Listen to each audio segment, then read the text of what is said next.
Hello friends, welcome to Hindi Vyakaran Pathshala. आज हम लोग कुछ इंपॉर्टेंट सीटीपी के प्रश्नों को सॉल्व करेंगे। तो चलिए देखते हैं। पहला हमारा क्वेश्चन है कि बच्चों में कल्पना शक्ति का विकास किया जाता है। मतलब जो बच्चे हैं उनमें कल्पना शक्ति का विकास आप कैसे करेंगे? तो देखो, कल्पना शक्ति का विकास कैसे किया जा सकता है? समूह कार्य के द्वारा। समूह कार्य के द्वारा वो एक दूसरे से परस्पर क्रिया करके सीखेंगे। पर कल्पना शक्ति का इसमें कोई रोल नहीं हो रहा है। प्रश्नोत्तर से उनका जो पढ़ा उन्होंने जो भी पढ़ा है वो मजबूत होगा, वो स्थायी होगा। लेकिन ये नहीं कह सकते कि कल्पना शक्ति का विकास होगा। व्याख्यान द्वारा। अब आप जानिए कि जब हम आपको व्याख्या दे रहे हैं और आप शांत होके सुन रहे हैं और वो किसी एक विशेष चीज के ऊपर या विशेष सब्जेक्ट के ऊपर आपको दी जा रही है, व्याख्यान किया जा रहा है, लेक्चर दिया जा रहा है, तो आप वहां पर निष्क्रिय होते हैं। आप वहां पे कल्पना शक्ति का विकास नहीं कर सकते हैं। इसलिए कहानी जो होती है, कहानी के द्वारा कल्पना शक्ति का विकास किया जाता है। कहानियां क्या होती हैं? बच्चों के मस्तिष्क में चित्र बनाने लगती हैं। जैसे हमने हाथी के बारे में कहानी सुनाई या किसी रियल जगह के बारे में कोई एक स्टोरी बताई कि वहाँ ये है या आगरा में एक ताजमहल है, ऐसा बना है, ये है। तो वो क्या करता है कि वो एक इमेज बनाने लगता है। क्या बनाने लगता है? इमेज बनाने लगता है। कोई भी एक इमेज बनाने लगता है। उसको ही हम कल्पना शक्ति कहते हैं। जब बच्चा कहानी सुनता है, उनके पात्रों से, घटनाओं की कल्पना करना, विजुअलाइजेशन शुरू कर देता है, उससे उसकी जो रचनात्मकता होती है या जो सोचने की क्षमता होती है, वो बहुत ज्यादा बढ़ती है। ठीक है? तो ए ऑप्शन आपका सही हो जाएगा। नेक्स्ट क्वेश्चन पे चलते हैं। निरीक्षण और अनुभव के द्वारा अनुभूति तक का तर्कात्मक विवेचन द्वारा सीखना शिक्षण सूत्र है। ये पूछ रहा है कि जब हम निरीक्षण और अनुभव के द्वारा अनुभूति तक तर्कात्मक विवेचन करने लग जाते हैं तो वो कौन सा शिक्षण सूत्र है? यानी कि ये शिक्षण सूत्र की बात कर रहा है और हमें पता है स्थूल से सूक्ष्म की ओर, स्थूल से सूक्ष्म की ओर नहीं होता है, मूर्त से अमूर्त की ओर ये भी नहीं होता है। स्थूल से सूक्ष्म की ओर, मूर्त से अमूर्त, ये दोनों एक ही चीज है, बस अलग अलग तरीके से लिखी गई हैं। प्रत्यक्ष से अप्रत्यक्ष की ओर, जी नहीं, ये भी नहीं है। डी ऑप्शन हमारा सही हो जाएगा। अनुभूति से विचार की ओर। क्या लिखा है? अनुभूति तक तर्कात्मक विवेचन द्वारा। लिखा है ना, निरीक्षण और अनुभव के द्वारा अनुभूति तक तर्कात्मक विवेचन। तो हमारा डी ऑप्शन सही हो जाएगा, क्योंकि इस सूत्र के अनुसार क्या होता है, बालक पहले किसी चीज को महसूस करता है, एक्सपीरियंस करता है उसका, फिर उस धीरे धीरे उस एक्सपीरियंस के आधार पर तर्क करता है, विचार करता है, जो लॉजिक है वो लगाने लगता है। तो जब लॉजिक आने लगता है उसके दिमाग में तो वो क्या होता है, फिर वो शुरू हो जाता है उसका तर्क करना, विचार करना और ऐसे ही अमूर्त चिंतन कर देना। फिर उसके बाद में वो और चीजें धीरे धीरे, कहने का मतलब वो तर्क की ओर बढ़ने लगता है। तो हमारा डी ऑप्शन सही है। नेक्स्ट क्वेश्चन की तरफ चलेंगे। नेक्स्ट हमारा है, मुस्लिम काल में जो उच्च शिक्षा की व्यवस्था थी किन संस्थानों में होती थी? वो संस्थान के बारे में पूछ रहा है। तो हम पहले बता दें, जो प्राथमिक जो शिक्षा थी, प्राइमरी प्राइमरी एजुकेशन जो थी वो हमारी होती थी किसमें? प्राइमरी एजुकेशन तो वो होती थी मकतबों में। ठीक है? प्राइमरी 1 से 5 तक की जो थी, वो जो शिक्षा दी जाती थी वो मकतबों में दी जाती थी और मदरसों में दी जाती थी 6 से ऊपर की तरफ। ठीक है? ये ध्यान रखना। जो उच्च शिक्षा थी, जो हायर एजुकेशन थी, वो मदरसों में दी जाती थी और जो प्राइमरी शिक्षा थी वो मकतबों में दी जाती है। और यहाँ क्या पूछ रहा है?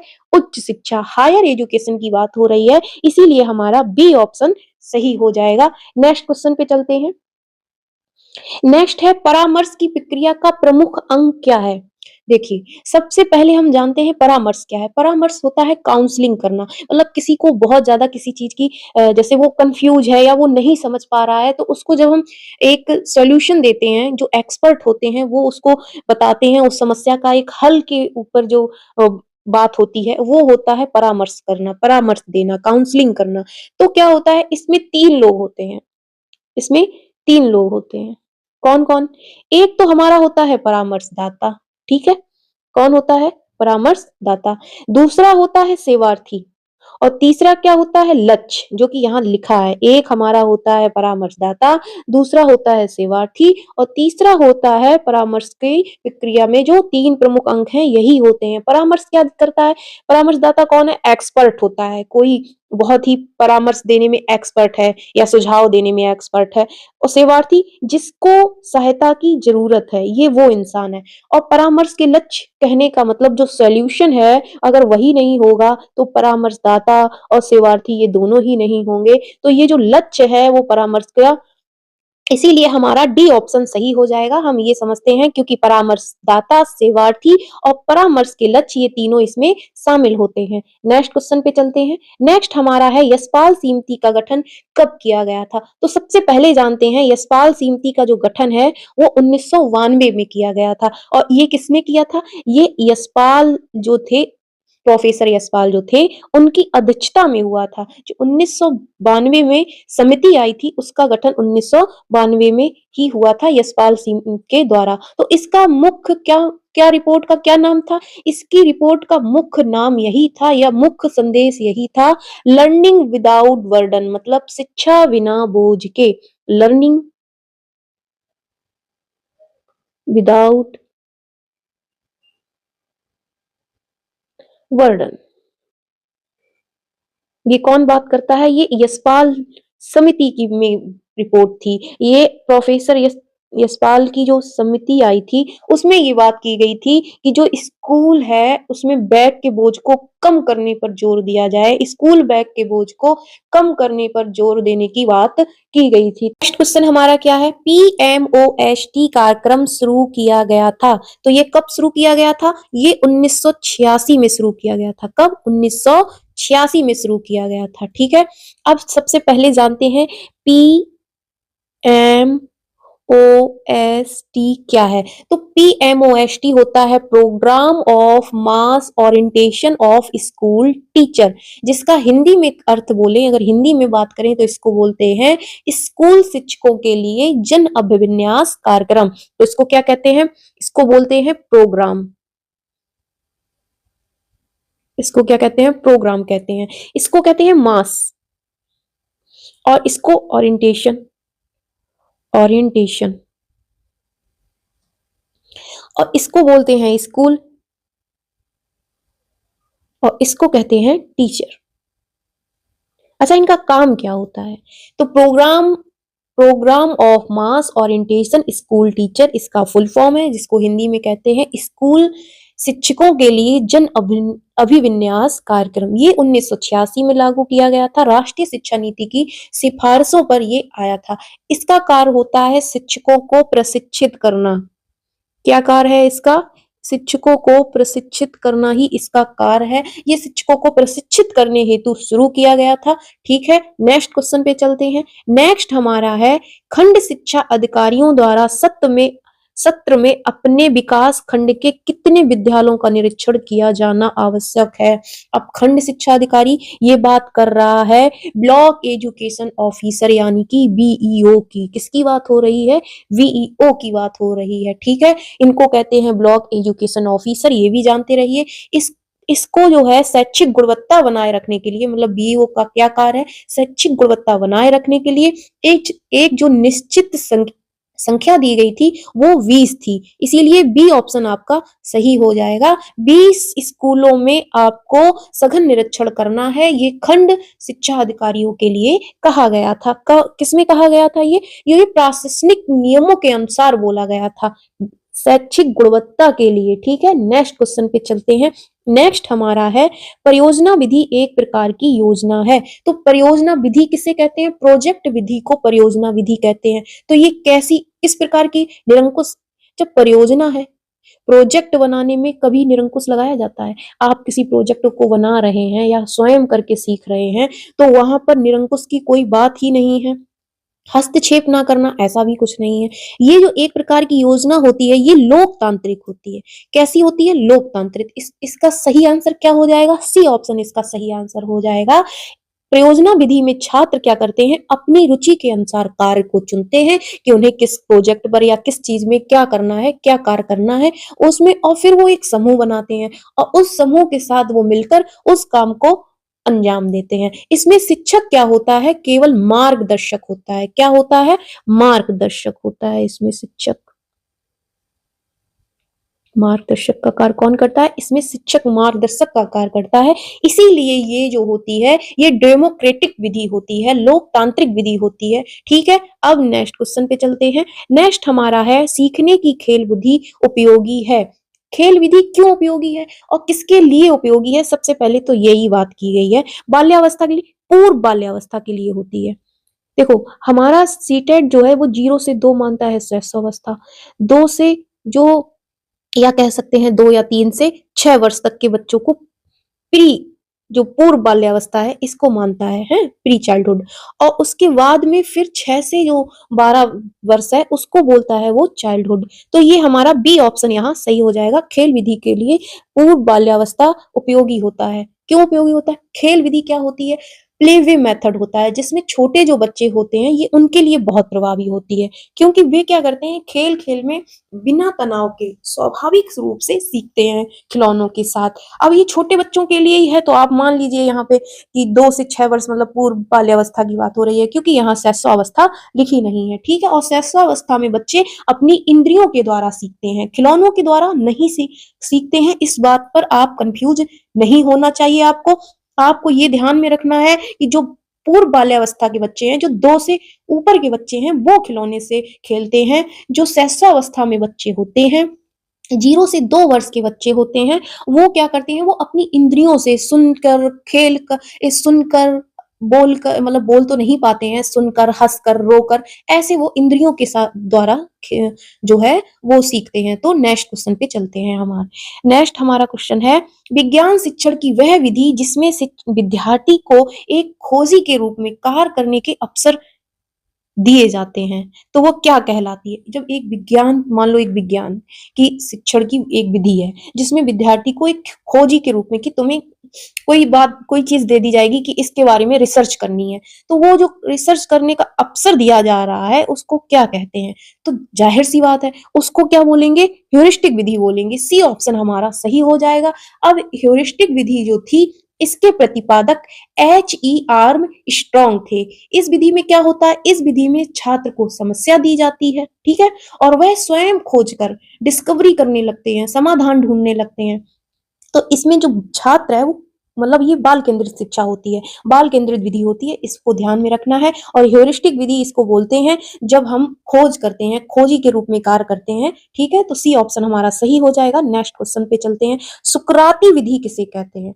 तो सुकराती विधि किसे कहते हैं, इसकी बात कर लेते हैं। सुकराती जो विधि है वो कहानी विधि को नहीं, व्याख्या विधि को नहीं, प्रश्नोत्तर, जी हाँ बिल्कुल, सी ऑप्शन हमारा सही हो जाएगा। प्रश्नोत्तर विधि को सुकराती विधि कहते हैं। क्यों कहते हैं? क्योंकि जो प्रसिद्ध दार्शनिक सुकरात थे वो मानते थे कि जब हम प्रश्न पूछकर किसी भी व्यक्ति के ज्ञान को अंदर से बाहर निकाल सकते हैं। आपको सब कुछ आता है, जब आप परीक्षा में ही नहीं बैठेंगे, आप अपना मूल्यांकन ही नहीं करेंगे, तो आपको कैसे पता चलेगा कि आपको कितना और कब तक का याद किया हुआ आता है, या आप भूल चुके हैं? आपको पता ही नहीं होगा कि आपके अंदर कितना ज्ञान है या नहीं है।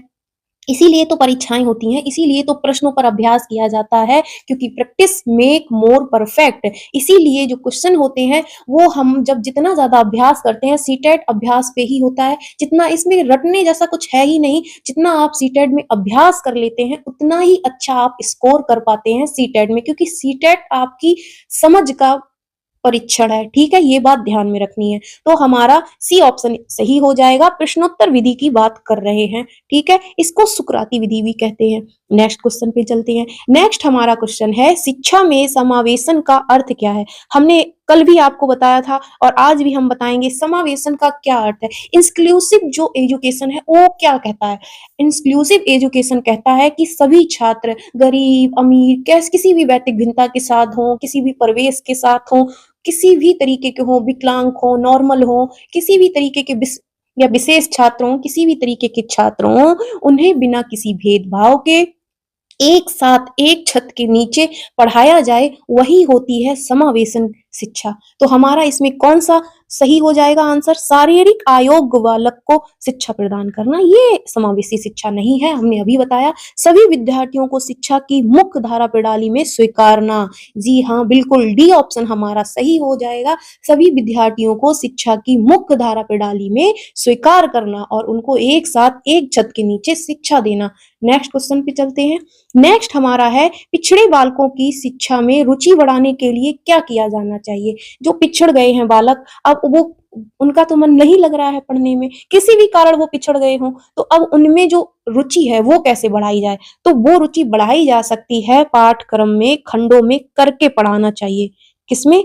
पाठ्यक्रम खंडों में करके। मतलब अगर आप इकट्ठा दे देंगे कि आपको ये पढ़ना है तो आप नहीं पढ़ पाएंगे, या हम सभी एक साथ पूरे सीडीपी के प्रश्न लाकर आपको अभ्यास कराएं तो आप पूरा वीडियो नहीं देखेंगे। क्यों नहीं देखेंगे?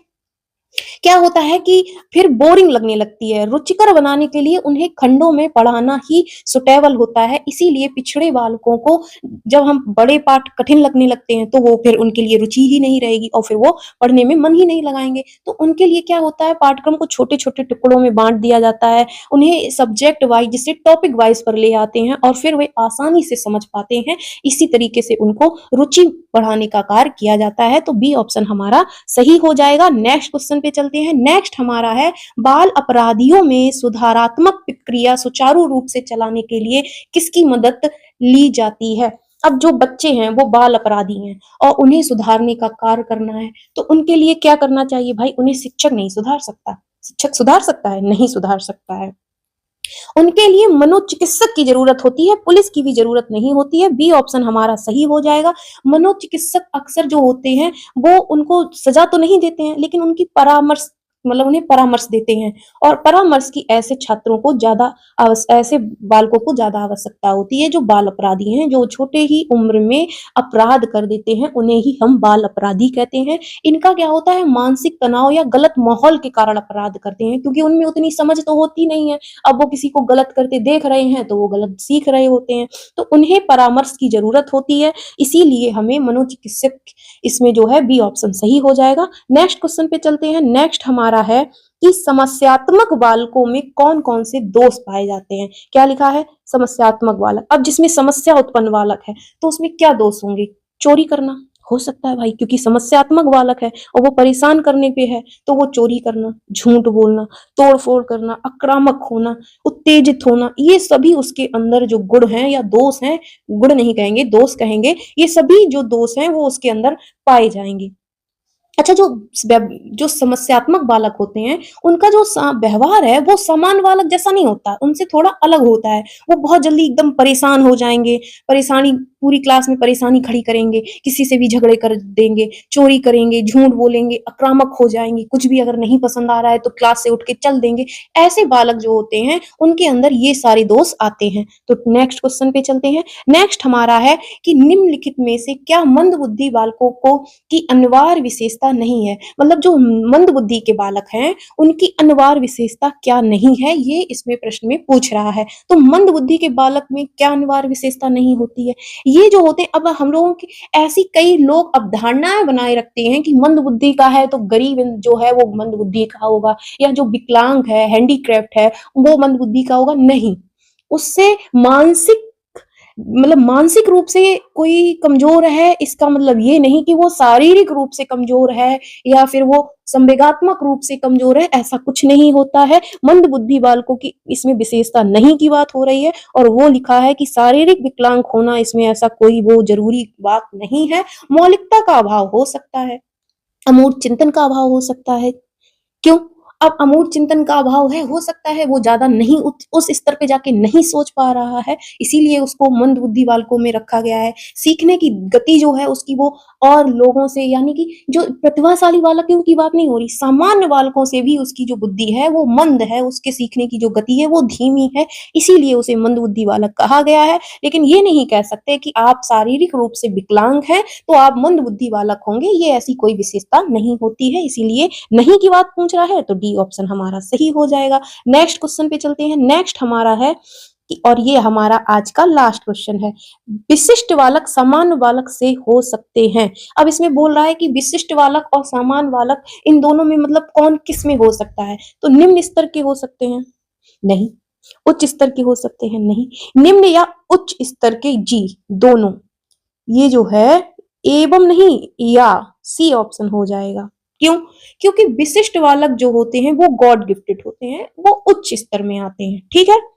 और जो सामान्य बालक होते हैं वो निम्न स्तर में आते हैं। तो दोनों ही श्रेणी के जो बच्चे हैं वो शामिल होते हैं निम्न स्तर में और उच्च स्तर में। निम्न और उच्च दोनों ही स्तर के नहीं होते हैं, वो निम्न या उच्च स्तर के होते हैं। ये बात को आपको इस दोनों में अंतर समझना होगा, इसीलिए हमारा सी ऑप्शन सही हो गया। तो आज के लिए बस इतना ही। आपको मेरे ये पढ़ाने का तरीका कैसा लगा कमेंट में जरूर बताएं, और तब तक के लिए जय हिंद, जय भारत, वंदे मातरम।